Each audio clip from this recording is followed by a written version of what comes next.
Hello दोस्तों, मैं Sujit certified electrical engineer आज एक इंपॉर्टेंट एंड इंटरेस्टिंग वीडियो लाए हैं। दोस्तों, स्टूडेंट की सबसे ज़्यादा कंफ्यूजन करने वाला टॉपिक क्या होता है कि आर्मेचर क्या होता है और आर्मेचर किसको बोलते हैं। आर्मेचर और रोटर में क्या डिफरेंस है। आर्मेचर कहाँ होती है, रोटर में होते हैं या स्टेटर में होते हैं। और फील्ड वेंडिंग किसको बोलते हैं, फील्ड वेंडिंग किस में रहते हैं, स्टेटर में ना रोटर में। ये सारा कन्फ्यूजन जनरली स्टूडेंट के रहते हैं। तो दोस्तों, कमेंट को देखते हुए इस टॉपिक को लाए हैं। तो दोस्तों, अभी तक अगर आप इलेक्ट्रिकल कंसेप्ट चैनल को सब्सक्राइब नहीं किया तो चैनल को सब्सक्राइब कर दें और बेल बटन को क्लिक कर दें ताकि आपको इसी तरह इन्फॉर्मेटिव वीडियो का नोटिफिकेशन मिल पाए। तो आइए दोस्तों, डायरेक्ट हम लोग टॉपिक पे आते हैं। तो इस टॉपिक को जानने से पहले हम लोग पहले जानेंगे मोटर कितने प्रकार के होते हैं। पहले तो मोटर को जानेंगे, मोटर का पार्ट क्या है। तो दोस्तों, मोटर बेसिकली टू टाइप्स होते हैं। मोटर कितने टाइप के होते हैं। मोटर जनरली क्या होता है, दो तरह के होते हैं। एक होता है एसी मोटर और दूसरा होता है डीसी मोटर। ओके, तो मोटर हो गया दो प्रकार के। नेक्स्ट क्या है दोस्तों, मोटर के कितने पार्ट होते हैं। तो मोटर के जनरली दो पार्ट भी होते हैं। मोटर के आपके दो पार्ट होते हैं। क्या क्या होता है, एक होता है स्टेटर, दूसरा होता है क्या, रोटर। तो दोस्तों, स्टेटर किसको बोलते हैं। तो दोस्तों, स्टेटर उसी को बोलते हैं, नाम से ऐसे पता चल रहा है कि स्टेटर मतलब स्टैटिक कुछ जैसा कुछ बात है। मतलब स्टेटर उसी पार्ट को बोलते हैं जो स्थिर अवस्था में रहता है, जो स्टैटिक पार्ट होता है मोटर का, उसी को क्या हम लोग बोलते हैं, स्टेटर बोलते हैं। और दोस्तों, रोटर का नाम से ही पता चल रहा है कि कुछ रोटेटिंग जैसा बात है। मतलब कुछ रोटेट करेगा, उसी को चीज को हम लोग क्या बोलेंगे, रोटर बोलेंगे। मतलब रोटेटिंग पार्ट को हम लोग क्या बोलेंगे, रोटर बोलेंगे। अब हम लोग बात करेंगे आर्मेचर की। कि आर्मेचर, देखिए आर्मेचर होता कुछ नहीं है, आर्मेचर वेंडिंग होता है। ओके, तो आर्मेचर वेंडिंग जनरली हमारा एसी मोटर में भी होता है और डीसी मोटर में भी होता है। तो बेंडिंग दो तरह के होता है। हमारा बेंडिंग कितने तरह के होते हैं, मोटर जो होता है, पहले तो हम लोग बात किए मोटर दो प्रकार के होते हैं, एसी मोटर, डीसी मोटर। अब मोटर के दो पार्ट होते हैं जनरली, स्टेटर और रोटर। अब स्टेटर रोटर को जब पता चल गया हम लोगों को, तो अब हम लोग बेंडिंग पे बात करेंगे। जैसे कि बेंडिंग आप अगर नहीं देखें तो फिगर में दिखा रहे हैं अभी, ये रहा दोस्तों बेंडिंग। तो दोस्तों, इस मोटर का बेंडिंग दो तरह का होता है, एक होता है फील्ड बेंडिंग, एक होता है आर्मेचर बेंडिंग।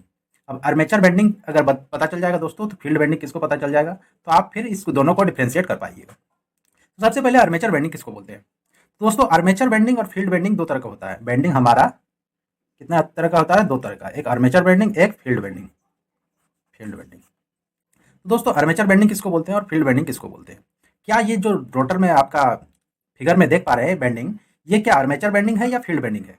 तो दोस्तों, सबसे अच्छा तरीका होता है इसको पहचानने का, फील्ड बेंडिंग और आर्मेचर बेंडिंग को। तो आर्मेचर बेंडिंग उसी को बोलते हैं। तो हम लोग पहले मोटर का थोड़ा वर्किंग प्रिंसिपल पे अगर ध्यान देंगे, तो दोस्तों इस आर्मेचर को और फील्ड बेंडिंग को समझने में ज़्यादा ईजी होने जाने वाला है। तो दोस्तों, हम लोग पहले मोटर का वर्किंग को देख रहे हैं कि मोटर कैसे रोटेट कर रहा है। तो सबसे पहले हम लोग बात करेंगे मोटर का रोटेट कैसे होता है। दोस्तों, ये रहा आपका मोटर का एक पार्ट है जिसको बोलते हैं दोस्तों स्टेटर, जो हुआ स्टैटिक पार्ट है, मतलब मोटर का रुका हुआ पार्ट है। तो दोस्तों, देख रहे हैं कि मोटर का स्टैटिक पार्ट में भी बेंडिंग किया हुआ है। देखिए यहाँ पे क्या किया हुआ है, बेंडिंग किया हुआ है। दोस्तों, हम लोग जब सप्लाई देते हैं तो स्टैटिक पार्ट से ही दोस्तों हम लोग क्या करते हैं, हम लोग सप्लाई देते हैं। इस मोटर को अगर सप्लाई देंगे दोस्तों, मान लीजिए यहाँ से वायर है, देखिए यहाँ पे कैपेसिटर है, और दोस्तों इधर से दोस्तों हम लोग वायर देते हैं। मान लीजिए अगर थ्री फेज इंडक्शन मोटर है तो थ्री फेज हम लोग सप्लाई देंगे इस स्टेटर पे। तो जैसे ही दोस्तों इस स्टेटर में हम लोग सप्लाई देंगे, तो इस स्टेटर का बेंडिंग क्या बनाएगा, अपना एक मैग्नेटिक फील्ड बनाएगा। मैग्नेटिक फील्ड बनाएगा मतलब क्या, फ्लक्स इसमें जनरेट करेगा। और वही फ्लक्स दोस्तों हम लोग क्या जानते हैं कि कोई भी कॉयल के बीच में अगर हम सप्लाई देंगे कॉयल में, तो वो अपना एक मैग्नेटिक फील्ड बनेगा। और वही मैग्नेटिक फील्ड में अगर हम लोग कोई कंडक्टर रखेंगे, कंडक्टर मतलब क्या हो गया, जिसमें करंट कैरी हो सके। तो दोस्तों, करंट कैरिंग कंडक्टर अगर इसमें रख देंगे इस बीच में, तो इसमें क्या होगा दोस्तों, एक फोर्स एक्सपीरियंस करेगा। मतलब ये कंडक्टर एक फोर्स एक्सपीरियंस करेगा इस मैग्नेटिक फील्ड के कारण। तो इस फोर्स एक्सपीरियंस करने के कारण क्या होगा, ये जो मेटल है या कंडक्टर है दोस्तों, वो एक फोर्स के कारण ये रोटेट करना चाहेगा। ओके, लेकिन रोटेट अभी कर नहीं पाएगा, सिर्फ वाइब्रेट करेगा। अब क्या हो गया इसमें, इस पार्ट जैसे स्टेटर देख रहे हैं, इस स्टेटर के अंदर क्या होता है, रोटर। अब रोटर दिखता कैसा, तो नेक्स्ट फिगर में पहले हम लोग फिगर को देख लेते हैं, तो फिगर से ज़्यादा समझने में क्लियरिटी आती है। तो ये देख पा रहे हैं दोस्तों, ये 3D इमेज से हम लोग देख रहे हैं। ये देखिए स्टेटर जो है आपका, ये है स्टेटर, इसमें बेंडिंग किया हुआ है। और ये है दोस्तों रोटर, जो दोस्तों इसमें इन किया हुआ रहता है।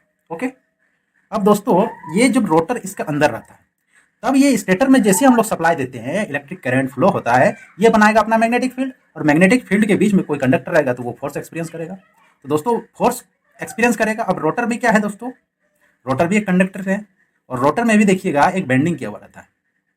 और दोस्तों वो बेंडिंग किया हुआ रहता है, और रोटर में दोस्तों इसका फ्लक्स इसमें कट करेगा। इसमें जैसे दोस्तों कट करेगा, हम लोग क्या जानते हैं, according to Faraday's law of electromagnetic induction, कभी भी दोस्तों कई मैग्नेटिक फेरिंग मैग्नेटिक फील्ड में दोस्तों कोई कंडक्टर अगर रख दिया जाए तो उसमें दोस्तों फ्लक्स लिंकेज करेगा। फ्लक्स जैसे लिंकेज करेगा उसमें एक इंड्यूस्ड ईएमएफ जनरेट हो जाएगा। मतलब क्या, इसमें भी एक ईएमएफ जनरेट हो जाएगा। इस रोटर में क्या हो जाएगा दोस्तों, एक ईएमएफ जनरेट हो जाएगा। अब दोस्तों जैसे ईएमएफ जनरेट होगा, और इस रोटर में क्या किया हुआ है, बेंडिंग किया हुआ है, तो दोस्तों उस बेंडिंग में क्या होगा, करंट का फ्लो होगा। और दोस्तों जैसे ही इसका बेंडिंग में करंट का फ्लो बनाएगा, वो अपना एक मैग्नेटिक फील्ड बनाएगा। ये रोटर का बेंडिंग जो है वो अपना एक मैग्नेटिक फील्ड बनाएगा, जो दोस्तों स्टेटर का मैग्नेटिक फील्ड है उसका ऑपोजिट इन नेचर रहेगा। मतलब इसका क्या विरोध करना चाहेगा कि इसका मैग्नेटिक फील्ड को हम रोक लें। लेकिन दोस्तों ये रोटेटिंग पार्ट जो है रोटर, इसका विरोध करेगा, तब तक दोस्तों ये अपने आप एक्सिस में क्या होगा, ये घूमना स्टार्ट कर देगा।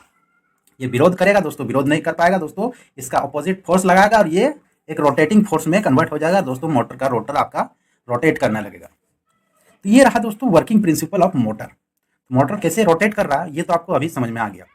अब बात रहा आर्मेचर का और फील्ड वाइंडिंग का। तो दोस्तों जैसे कि अपना फील्ड कहाँ बन रहा है, देखिए जैसे आप सप्लाई दे रहे हैं, सप्लाई कहाँ पे दे रहे हैं, आप स्टेटर में सप्लाई दे रहे हैं। तो स्टेटर में देख पा रहे हैं यहाँ पे 3 फेज हमने सप्लाई दिया।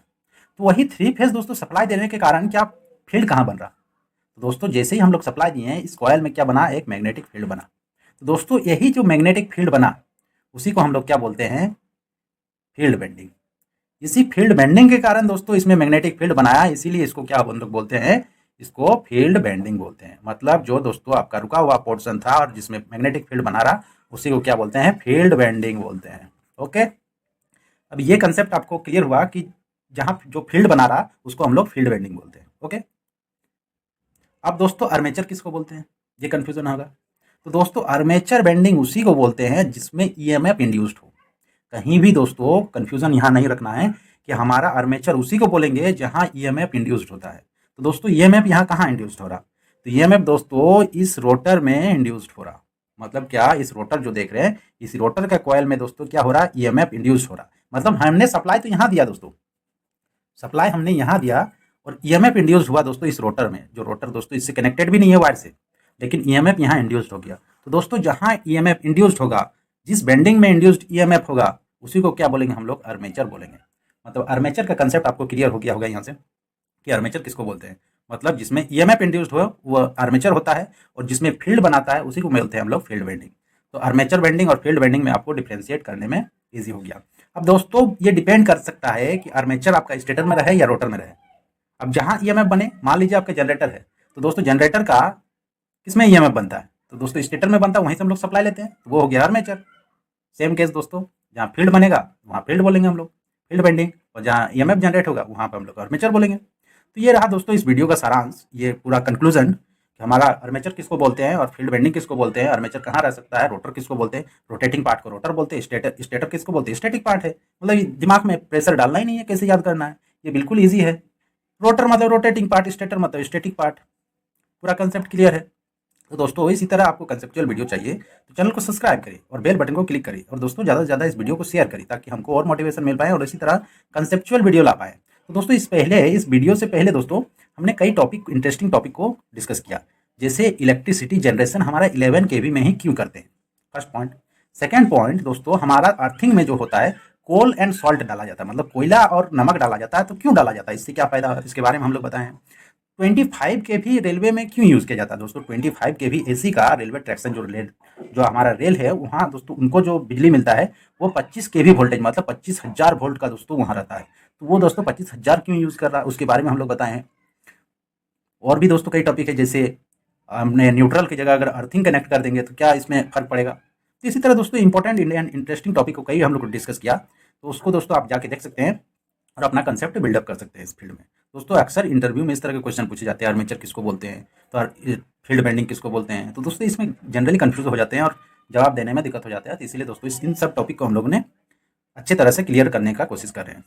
तो ठीक है दोस्तों, नेक्स्ट वीडियो मिलते हैं हम लोग नेक्स्ट नया टॉपिक के साथ, एक इंपॉर्टेंट लेक्चर के साथ। तो थैंक यू दोस्तों, तब तक के लिए धन्यवाद।